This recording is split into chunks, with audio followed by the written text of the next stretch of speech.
Oh, hope y'all doing good, staying well, staying healthy, all that great stuff, man. I was contemplating whether or not I want to upload today since it's Sunday. I usually don't upload on Sundays, but why not? Just for the vibes. And yeah, man, listen, we back at it again with another Making the Case video. Shout out Clayton Crawley.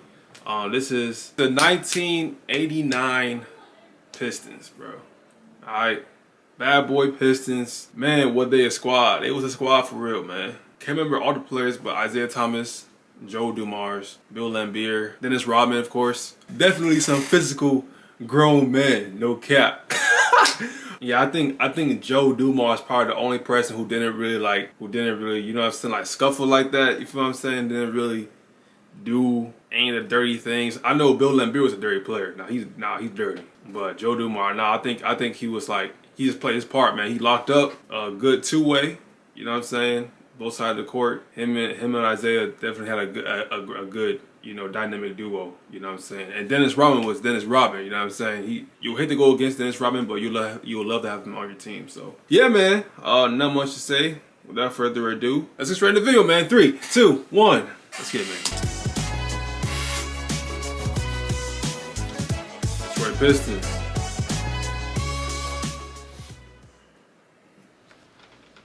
You need people like me. You need people like me so you can point your fucking fingers and say, that's the bad guy. Word. Okay. All right. The Bad Boys. Perhaps the most notorious collection of bruisers and tough guys ever to play basketball. Yep. If you lived through it and you weren't from Detroit, odds are you hated the Pistons.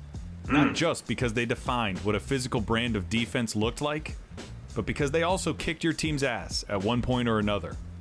They finished the regular season with a 63-19 record. That's tough. Lost only 2 playoff games. That's tough and too. boasted one of the vaunted defenses in basketball history. By the way, original video been looking They at the ran description. 9 or 10 men deep, led by Isiah Thomas and Joe Dumars in the backcourt, Bill Laimbeer in the middle, Dennis Rodman, Adrian Dantley, and later Mark Aguirre as the forwards, Mark Aguirre. Rick Mahorn at the 4 spot, Mark Aguirre. and Vinnie Johnson, John Sally, and John James Sally. Edwards coming in as reserves.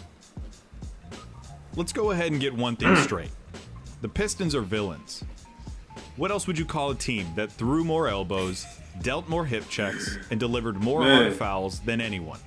Watch any basketball documentary. Listen to any old interview. It's impossible to arrive at a different conclusion. Everyone hated That's them. crazy. Pippen, Jordan, Bird, McHale, Parrish, Worthy, reporters, announcers. Isaiah. He was getting into the scuffles. He Fined for the heads of the Pistons. They were the villains. real. He would fight you.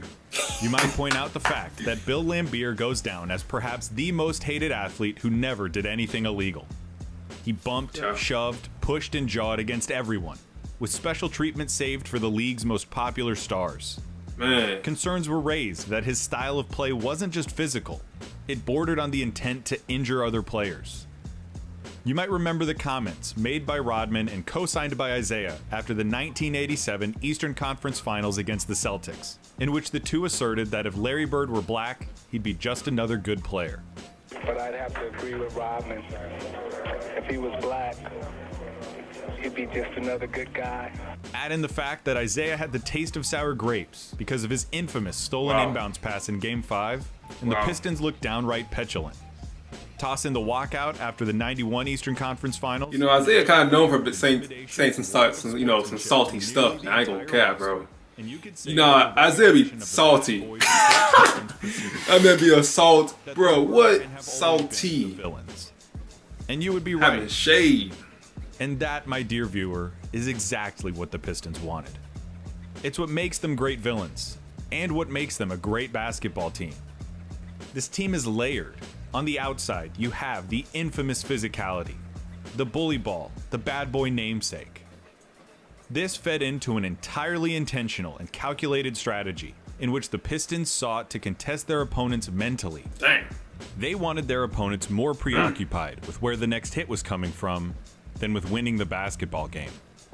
And you'll notice that through things like all that, the bro. infamous scraps That's that the crazy. Pistons were ever involved in, they rarely threw the first punch. Agitate. Don't retaliate. Instigate. don't initiate. None of it would have worked. Yeah, Bill Laimbeer, he would like do like a hit and run. You feel what I'm saying? Kind of like, and then run the other way. Brought it all together. Like was the same thing that is at the heart of only the greatest of champions. Only the most superlative teams. Hey. A deep, genuine, authentic bond and belief in each other.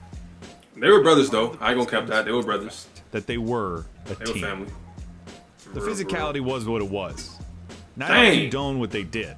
At times it had an essence of brutality. Bro. That was so messed up. Basketball is a better sport without it. He could have done Larry Bird so bad, but it bro. did make possible an improbable championship run at a time when they weren't supposed to be there. It was an approach built almost out of necessity. The 80s belonged to Bird and Magic, and as Michael Jordan began his ascent, it was clear that he would soon inherit the league. No one allocated the time nor the space for a blue-collar team from Detroit without a single player averaging over 20 points to inject themselves into basketball history. Head coach Chuck Daly and Isiah realized that this team couldn't win by playing the way the Celtics played. They couldn't win playing the way the Lakers played. They didn't have a Michael Jordan. They had to find an edge. And so they exploited the fact that at that time in the NBA, a foul was just a foul. You can't cap what, even though, you know what I'm saying, I ain't with what they did. They did it really well. I can't cap that. They did it really well. But a clothesline was penalized the same way that a reach-in was. To gain an advantage, the Pistons became willing to go where no other team had gone before. You know what you're asking for. Sportsmanship, skipped over gamesmanship. You know what they're about. Went to work on their opponent's psyche. Of course, none of this would have mattered. None of the mind games or the shit stirring would have done the Pistons a lick of good had they not been one of the deepest, most complete teams to ever compete in the NBA. Bill Laimbeer, as we've established, was the league's premier antagonist. But his antics overshadow his tremendous defensive abilities, his exceptional rebounding instincts, his peerless durability, and the fact that he remains among the sweetest shooting centers ever. He averaged a 14 and 10 on 50% shooting, despite the fact that he didn't have a post move to speak of in an era that was from to irritate you and still who? Dang, that's the worst. Made Laimbeer an essential pick and pop player, something that was nearly as alien in 1989 as a smartphone. Just as important, he never tried to be something that he wasn't. He knew he wasn't as good as Parrish or Kareem or McHale or Olajuwon.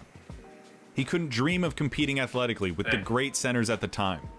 So, he operated with intent, exploiting position, intelligence, tenacity, and physicality to command the court like a chessboard. He wore the black hat. He winked at the cameras when he knew that millions of fans were screaming at their TV sets. To the world, he provided a face for the bad boy image, a lightning rod for their controversy. That's crazy. To the team, he provided the spirit and the motor for everything they tried to do. Speaking of controversial guys with high motors, Dennis Rodman. Yep. Now keep in mind, this was not the Dennis Rodman with the hair and the tats and the high-profile relationships. This version of Rodman was young, hungry, and motivated chiefly by his desire to prove that he belonged on a championship NBA roster. His rapid development necessitated a mid-season trade that we'll talk about later, but Rodman spent the majority of the year coming off the bench. Despite limited minutes, Rodman averaged nearly a double-double and was a first-team all-defensive selection. Give me those. The most important thing to know about Rodman is that he cared. He cared a lot. He did. He fought for rebounds, dove for loose balls, took defensive assignments personally, and paid no mind to speed. Like I said, you would love him to have him on your team. Full throttle, you would love to have him on your foot team. on the gas, at all times. Dang. Oh my gosh. He cried when he won Defensive Player of the Year in 1990. He pumped his fist after taking every charge. Though he wasn't a scorer, young Rodman was an athlete on the level of Shawn Kemp and Charles Barkley and belongs in the Chamberlain, Russell, Moses class of rebounder. That's respect. At 6'7", he was the quintessential defender in the league. Give me those. He could be stuck on anyone, from John Stockton to Scottie Pippen to Robert Parrish. No matchup was too big for him, and he consistently raised his level to that of his opponent throughout his career, whether it was Larry Bird or Shaquille O'Neal. Nah, when I see Dennis Rodman, it made me want to go. It made me want to go rebound. You feel what I'm saying? Like make rebound look fun. No cap. The fact is, not everyone played passion in it. In fact, if you didn't know any better, Would you believe me if I told you that the player for whom the NBA's annual sportsmanship trophy is named played for the '89 Pistons? It's true. My goodness. Since 1996, the player who most exemplifies the ideals of sportsmanship on the court, with ethical behavior, fair play, and integrity, is awarded the Joe Dumars Trophy. Joe Dumars might not have shared the same attitude as some of the rest of the Pistons, but he was as vital to the team as any player, combining with Isiah to form one of the scariest backcourts you can imagine. No cap. As a scorer, he was as well-rounded as anyone in the league. Yup. He wasn't a high flyer, but he could attack the basket, make his free throws, swing the ball around, and nail shots from all over the court. And then lock up. As a defender, I think I need only tell you that Michael Jordan cites Dumars as the toughest cover he ever faced in the NBA. Two-way, bro. You got two-way. Like Rodman, he was a first-team All-NBA defensive selection. Perhaps even more impressive considering he didn't resort to cheap shots. Dumars goes down as one of the more nightmarish two-way matchups ever, capable of torching defenders like Michael Cooper and putting the clamps on even the likes of Michael Jordan. Real active. Averaging 27 points a game in the finals on a scorching 57% field goal percentage, Dumars' 1989 Finals MVP serves as a testament to the balance of the Pistons and to just how damn good he was. Rick Mahorn stood as a brick wall next to Laimbeer, similarly unafraid to get his hands dirty, set hard screens, grab rebounds, and make his presence known.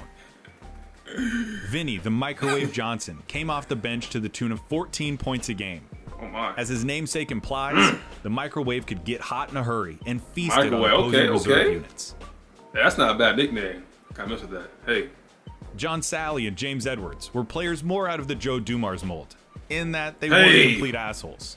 But both men played key roles in the team's championship effort. I'm gonna say. Sally on the defensive end with his hellacious blocks. And Edwards on the offensive end with his unstoppable fadeaway. Tough.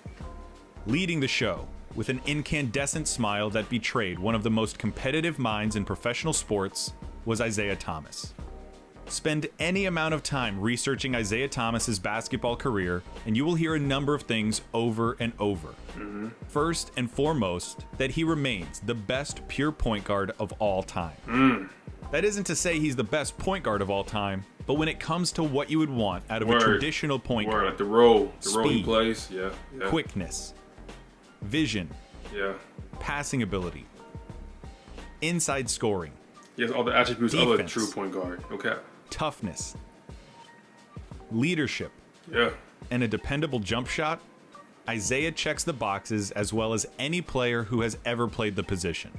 He's on the short list of being one of the only point guards who can say that they were the best player on a championship-winning team, alongside Magic Johnson and Steph Curry. Isiah's stock has always been something of debate, and most of that is his own fault. Tough. Of course, the reputation of the team and their ability to make enemies out of everyone did him no favors in the moment. No one wanted to talk about how great Isiah was. They went to bed at night dreaming of Isiah getting rocked by Hulk Hogan. Because he managed to piss off so many stars, when they came together and formed the Dream Team in the summer of '92, Isiah was famously left out. He hasn't done himself any favors in his post-playing career, embarrassing himself as an executive and coach, and prolonging his feud with Michael Jordan by asserting that LeBron James is the greatest player ever. He will always lose the popularity contest. I'm telling you, bro. Even people who never saw him play hate him because the legends of the game hate him. You gotta love Isiah Thomas, though. None of this, you know what I'm saying? You gotta give him respect. When you choose to play like did a lot for the game. And cultivate a reputation that way, you have to live with consequences like this. But those aren't the only reasons Isiah gets discounted. Isiah could take over games at a moment's notice. He did it all the time, which is why his blunder in '87 is even more shocking. Isiah lived for the big moments. But the thing that made him special was that he sought basketball of the highest order. He didn't want to have to take over games. He didn't care about making All-NBA teams or winning MVPs. He wanted to win, and he wanted to win with a team of guys who bought into a culture of accountability and camaraderie. He gave up shots and minutes so that Dumars and Vinnie Johnson could develop. He cultivated the culture like a garden, meticulously tending to its needs, encouraging and ensuring that it grew in all the right ways. In his eyes, a team was a lot harder to stop when you had to worry about 9 guys who could beat you than it was to stop 2 or 3. It's why the team's statistics don't jump out at you. They played a style of basketball between the lines. The balance of the Pistons roster. They're definitely, I'll say this, I think they're definitely the most mentally toughest, like the mentally tough team. Sacrifice his own success for the greater good. As far as having mentally, like the most mentally toughest players, I think that's the Pistons, bro. But it's true. When you talk These about guys that right here, era of basketball, there are 4 names that matter more than all the others. Magic Johnson, Larry Bird, Michael Jordan, and Isiah Thomas. And oh, by the way, Isiah has a winning playoff record against each of those other 3 players. Dang. If you want proof of the Pistons' culture, look no further than the Adrian Dantley trade. A 6'5" scoring machine that would one day end up in the Hall of Fame. Dantley arrived in Detroit in '87 and immediately made an impact. He gave the team an offensive dynamic that they'd been missing for years and helped propel the franchise to contender status. But by '89, Rodman's development was reaching a level that necessitated that he be on the court at the end of games instead of Dantley. Dantley, a 12-year NBA veteran, was unwilling to make room. So the team traded him for Mark Aguirre. The same Mark Aguirre who was only available on the trade market because he had worn out his welcome in Dallas after conflict with coaches and teammates. You might argue about who was the better individual player between Dantley and Aguirre, but Aguirre came to the Pistons with something to prove. It was made clear to him from day one by Laimbeer and Isiah that he was expected to buy in, to sacrifice for the good of the team, to do what Dantley couldn't. It worked. Aguirre went from averaging over 25 points a game over his last 5 full Dallas seasons to 15 a game as a Piston in '89. With his incendiary scoring abilities from the post and Rodman's defensive versatility on full display, the Pistons flourished. In the 50 games between Aguirre's first game and the Pistons hoisting the championship trophy, the Pistons went 44-6. They swept Bird Celtics in the first round, swept the Bucks in the second round, fended off Jordan's Bulls in 6 to set up a rematch with the Lakers in the finals, and sauntered their way to a championship sweep against the defending champions. Now I'll be the first to point out that the Celtics were past their prime in dealing with injuries, that Byron Scott missed the finals because of a hamstring injury before Game 1, that Magic was himself hampered by a hamstring injury in Game 2. But the '89 Pistons aren't the greatest team of all time because of who they beat to win their first championship. They're the greatest team of all time because of how they won that championship. The Pistons were designed to beat those teams at their peaks. Just because the Pistons got lucky at the same time they were peaking takes nothing away from how good they were, in my eyes. What do you want? Do you want a team that can defend in the post? Ask any big man from that period about what it was like to play against Laimbeer, Mahorn, and Sally. Do you want to shut down scoring from the guards? Look no further than the greatest defensive backcourt ever in Isiah and Dumars. And if there's any player that's too big for the guards and too quick for the big men, Dennis Rodman is waiting in the wings as one of the most devastating individual defenders that the game has ever seen. The scoring could come from anywhere. Right there, man. The synergy of the team was such that they would feed those hot hands and usually heat up themselves to crush you in a million different ways from every direction. The scoring disparity between their leading scorer and their 9th man was 11 points a game. That's the same scoring disparity between Michael Jordan and Scottie Pippen in 1996. They passed brilliantly. They played without ego. They could shoot. They could score inside. They could penetrate. Ironically, the Bad Boys played a very unselfish style of basketball that, were it not for the hostility of their attitude, would have had basketball purists singing their praises. This team had an identity as the villains. They embraced it. It brought them closer together.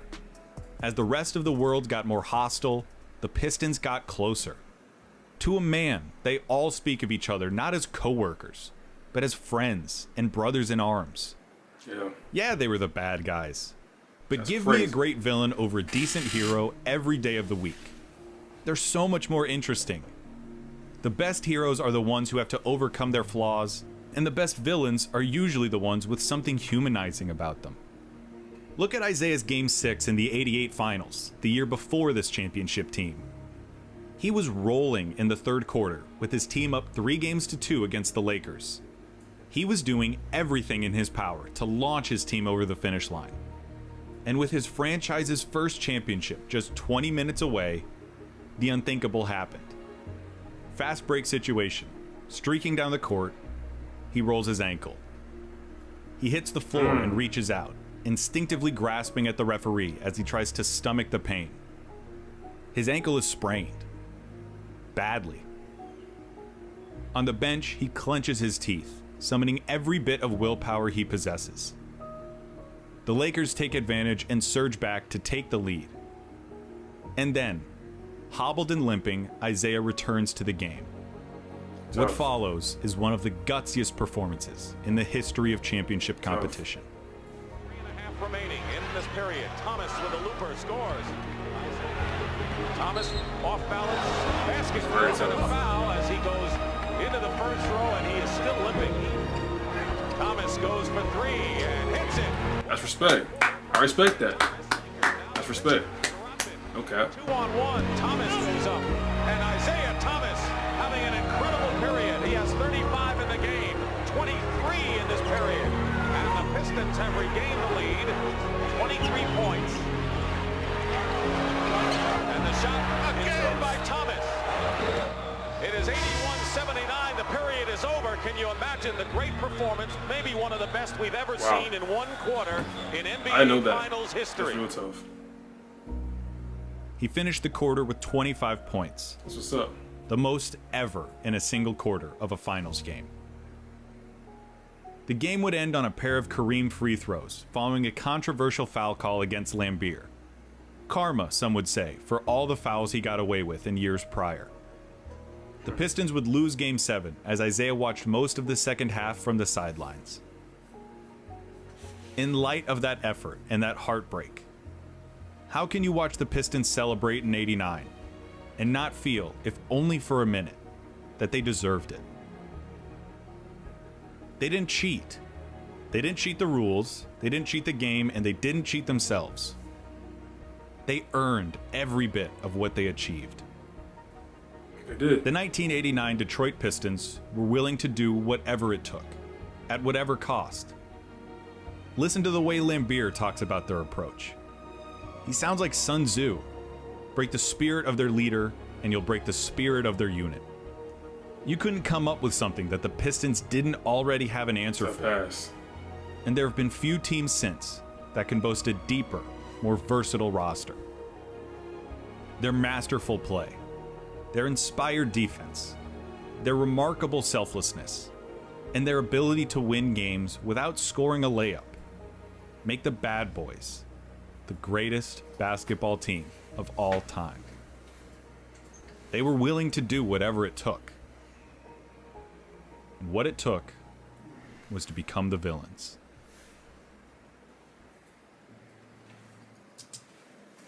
Wow.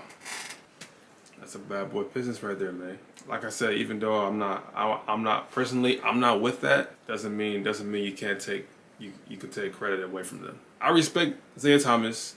I respect Joe Dumars. I don't really respect Bill Laimbeer, just because he did a lot of dirty things. But I mean, I won't discredit the fact that he wasn't hooping. He was hooping. I'm not going to discredit that fact. It was really just Bill Laimbeer, you know. That dude right there, boy. That was a problem. After what he did to Larry Bird, bro. What? I was not a fan of him. No, I was nah. That pissed me off.